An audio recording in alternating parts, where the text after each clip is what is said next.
بسم اللہ الرحمن الرحیم۔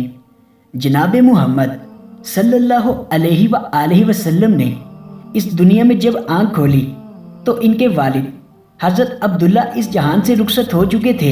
حضرت عبداللہ شادی کے کچھ عرصہ کے بعد ایک تجارتی قافلے کے ساتھ شام گئے۔ واپسی میں یثرب کے مقام پر بیمار ہوئے اور عالم جوانی میں انتقال کر گئے۔ ان کے انتقال کے 7 ماہ بعد جناب رسول اللہ صلی اللہ علیہ وآلہ وسلم پیدا ہوئے۔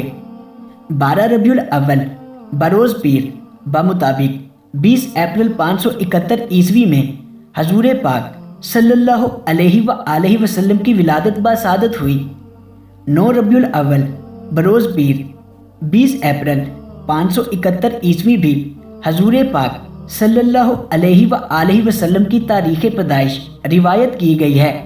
آپ صلی اللہ علیہ وآلہ وسلم کی والدہ حضرت آمنہ نے اپنے بیٹے کی پیدائش کی خبر اپنے سسر حضرت عبد المطلب کو بھیجی، جو طواف کعبہ میں مصروف تھے۔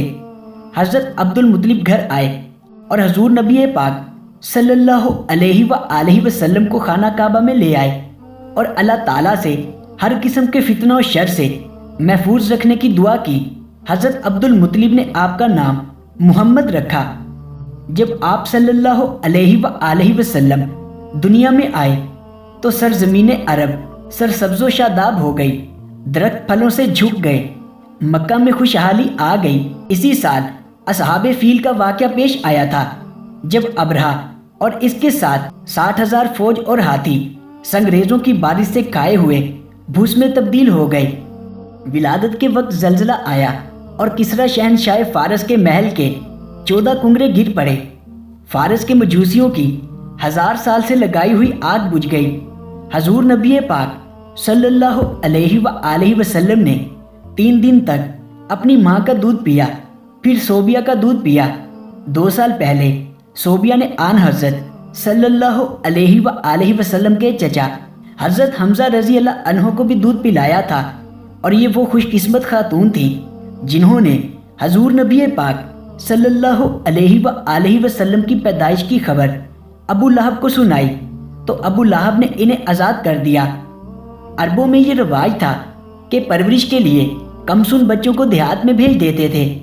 دیہاتوں میں رہنے والی عرب عورتیں سال کے مختلف حصوں میں مکہ آتی تھیں اور شیرخوار بچوں کی پرورش کرنے کے لیے صحرا میں لے جاتی تھیں۔ قبیلہ بنو سعد بن بکر کی عورتوں نے دوسرے بچوں کو گود لیا اور حضرت حلیمہ سعدیہ نے جناب محمد صلی اللہ علیہ وآلہ وسلم کو سینے لگایا۔ ابتدائی عمر کے 4 سال آپ صلی اللہ علیہ وآلہ وسلم نے بنو سعد میں دائی حلیمہ کی رضاعت کے زیر سایہ گزارے۔ رضاعت سے فارغ ہو کر حضور پاک صلی اللہ علیہ وآلہ وسلم اپنی والدہ کے پاس آ گئے۔ جب آپ صلی اللہ علیہ وآلہ وسلم 6 سال کے ہوئے تو حضرت آمنہ اپنے خاوند کے مزار کی زیارت کے لیے یثرب تشریف لے گئے۔ اس سفر میں ایمن بھی آپ کے ہمراہ تھی۔ ایمن حضور پاک صلی اللہ علیہ وآلہ وسلم کو ان کے والد کی طرف سے ترکے میں ملی ہوئی باندھی ہیں، اور ایمن بچپن میں حضور پاک صلی اللہ علیہ وآلہ وسلم کی دیکھ بھال کرتی تھیں اور پرورش کی پوری ضروریات مہیا کرتی تھیں۔ حضرت آمنہ 1 ماہ تک یثرب میں مقیم رہیں۔ وہاں روز بروز ان کی صحت خراب ہو گئی اور مکہ واپس آتے وقت سفر میں ابوا کے مقام پر ان کا انتقال ہو گیا۔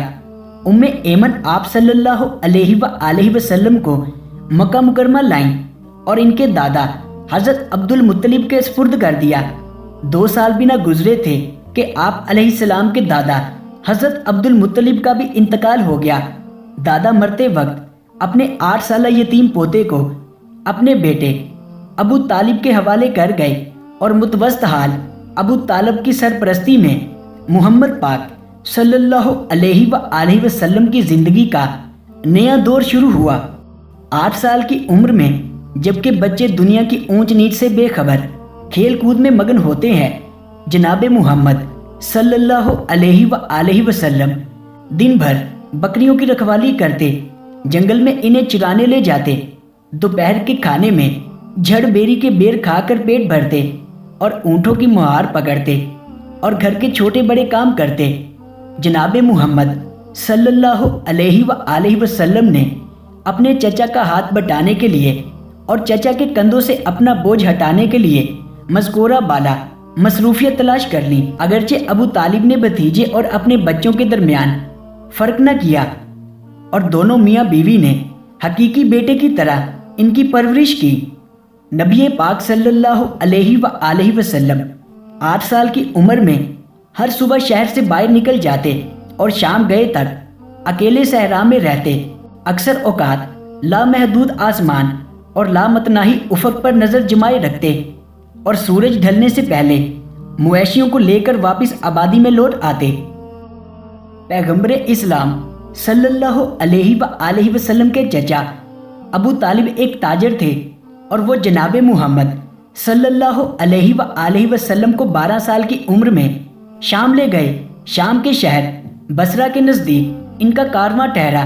جس جگہ کارواں نے پڑاؤ کیا وہاں ایک سوما میں بحیرہ نامی راہب رہتا تھا۔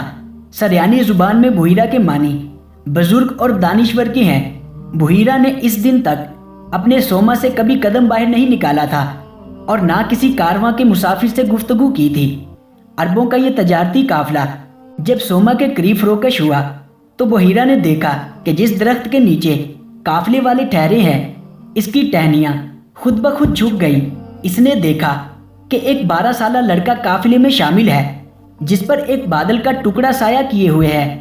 بحیرہ نے آپ صلی اللہ علیہ وآلہ وسلم کی بحیثیت آخری نبی پہچان کر آپ صلی اللہ علیہ وآلہ وسلم کے سرپرست حضرت ابو طالب کو نصیحت کی کہ وہ اپنے بھتیجے کی پوری نگرانی کریں۔